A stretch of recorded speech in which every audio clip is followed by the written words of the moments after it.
오늘은 여성만이 걸리는 자궁경부암에 대한 내용을 요약해서 알려드리겠습니다. 1. 발생 부위. 자궁경부는 자궁의 입구 부분으로 자궁의 제일 아래쪽에 있으며 바깥쪽으로 질과 연결되어 있습니다. 대부분 근육 조직인 자궁체부에 비해 신축성 있는 조직으로 이루어졌습니다. 2. 정예 및 종류. 자궁경부암이란 자궁의 입구인 자궁경부에 발생하는 여성 생식기 암입니다. 자궁경부암 중 주로 발병하는 암세포는 크게 두 종류입니다. 한 종류는 편평상피세포암으로 전체 자궁경부암의 약 80%를 차지하며 다른 한 종류는 선암으로 10에서 20%를 차지합니다. 3. 위험 요인. 자궁경부암은 사람 유두 종바이러스 감염을 비롯하여 생활 요인과 환경 요인 및 유전 요인 등 여러 요인이 복합적으로 관여하여 발생합니다. 사람 유두 종바이러스는 매우 흔하게 감염되며 감염되어도 특별한 증상이 없습니다. 대부분 특별한 치료 없이 낫습니다. 이외의 위험 요인으로는 흡연, 인체 면역 결핍 바이러스 감염, 클라미디어 감염, 과일과 채소의 섭취가 적은 시기, 장기간의 경구 피임약 사용, 출산 횟수가 많은 경우입니다. 4. 예방법. 정기적으로 자궁경부 세포 검진을 받고 첫 성경험 연령을 늦추고 성상대자 수를 최소화하며 안전한 성생활을 합니다. 또한 사람 유두종 바이러스 예방 백신 접종을 받고 금연을 하며 채소와 과일을 충분하게 먹습니다. 5년 이상의 장기적인 경구 피임약 복용은 가능한 하지 않습니다. 5. 검진. 국가암검진권 고안에 따르면 만 20세 이상 여성에게 3년 간격으로 자궁경부세포 검사를 권고하고 있습니다. 국가암검진권 고안을 바탕으로 만 20세 이상 여성에게 2년 간격으로 자궁경부세포 검사를 실시하는 국가암검진 사업을 하고 있으며 무료입니다. 6. 일반적 증상. 자궁경부암에서 나타날 수 있는 증상은 질출혈, 질분비물의 증가, 골반통, 요통, 체중 감소입니다. 7. 진단 방법.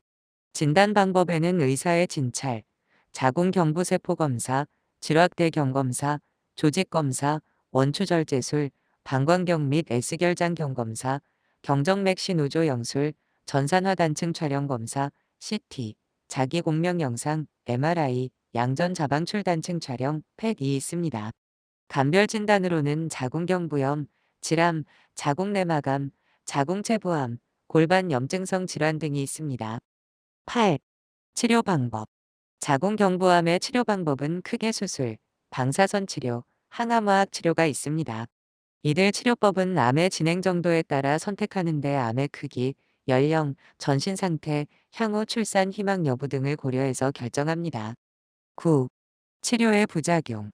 수술로 인한 합병증에는 급성과 만성이 있습니다. 최근 수술법이 발전하여 급성 합병증의 발생은 매우 드문 편입니다. 만성 합병증으로는 방광이나 직장의 기능 부전이 가장 대표적입니다. 방사선 치료의 급성 합병증으로는 장운동의 일시적인 증가와 점막의 손상으로 올 수 있는 설사, 일반적인 방광염과 비슷한 증상이 있을 수 있고, 만성 합병증으로는 장폐색과 직장과 방광점막의 손상으로 인한 혈변, 혈뇨 등이 있을 수 있습니다. 10. 재발 및 전이. 일반적으로 근치적 수술로 치료를 받은 병기 1기 및 2기 초의 자궁경부암 환자 중 5에서 20% 정도가 재발하며 재발 환자들 중 절반은 1차 치료를 시행받은 후 1년 이내에 나머지 절반의 경우도 대부분 3년 이내에 재발합니다. 11. 성생활. 단순 자궁절 제수를 받았을 때. 이 수술은 자궁만 제거하므로 부부관계에 필요한 질은 보존됩니다. 여성 호르몬을 분비하는 난소의 제거 여부는 난소의 기능에 따라 결정되며 폐경 전 여성이라면 대부분 보존됩니다. 따라서 자궁이 없다고 성생활에 지장이 있는 경우는 없습니다. 보통 수술 후 6주부터 성관계가 가능하지만 담당이의 진찰이 필요합니다. 광범 위자 궁절 제수를 받았을 때. 이 수술은 질의 상단부를 제거해 질의 길이가 짧아지므로 성관계가 불편할 수 있습니다. 그러나 지속적인 성관계를 하면 질의 길이는 어느 정도 늘어납니다. 다소 불편하더라도 인내심을 가지고 기다리면 많이 나아질 것입니다. 골반 장기적 출수를 받았을 때.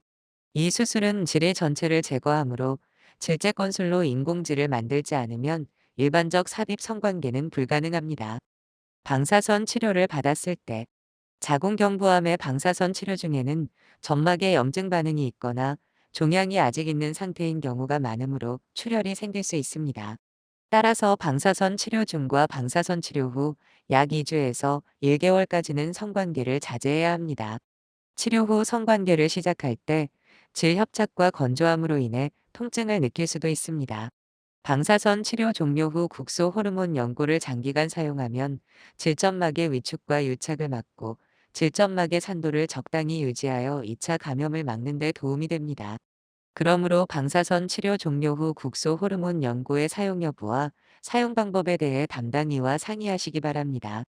질병 악화에 대한 우려 때문에 성관계를 피하는 경우가 많은데 성관계가 병의 재발을 초래하지는 않습니다. 그러나 콘돔을 사용하기를 권합니다. 일단 정상적인 성생활이 시작되면 일반인과 다른 특별한 제약은 없습니다. 12. 자주 하는 질문.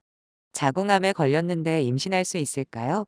자궁경부암의 진단과 치료 과정에서는 임신을 미루는 것을 추천드립니다. 만약 자궁경부암에 걸린 상태에서 임신을 하게 되면 태아의 안전 때문에 적절한 치료가 들어가지 못할 수 있고 적절한 치료가 들어가더라도 태아의 안정성을 보장할 수 없기 때문입니다. 그렇기 때문에 임신을 계획하는 단계 이전에 반드시 자궁암 검사를 받으셔야 합니다. 자궁암 수술 후에도 아이를 가질 수 있나요? 아주 초기에 자궁경부암이나 자궁내막암은 자궁 전부를 적출하지 않을 수 있기 때문에 임신, 출산이 가능합니다. 다만 광범위의 자궁경부절제술을 받은 상태에서 임신한 경우에는 유산과 조산 위험성이 증가할 수 있습니다. 그렇기 때문에 임신을 희망하는 환자분께서는 담당 의사와 충분히 의논한 뒤에 이후에도 추적 검사를 철저하게 받으셔야 합니다. 아내가 자궁경부암에 걸리면 남편도 검사를 받아야 하나요? 남성에 대한 검사는 아직 추천하지 않습니다. 자궁경부암은 인유두종 바이러스 때문에 생기고 여성의 경우 자궁경부암과 같은 심각한 건강장애를 일으키지만 남성의 경우 대개 치료 없이 최대 2년 안에 소멸하기 때문입니다. 이상으로 오늘은 자궁경부암에 대한 내용을 요약해서 알려드렸습니다. 도움이 되셨기를 바라며 끝까지 시청해 주셔서 감사합니다.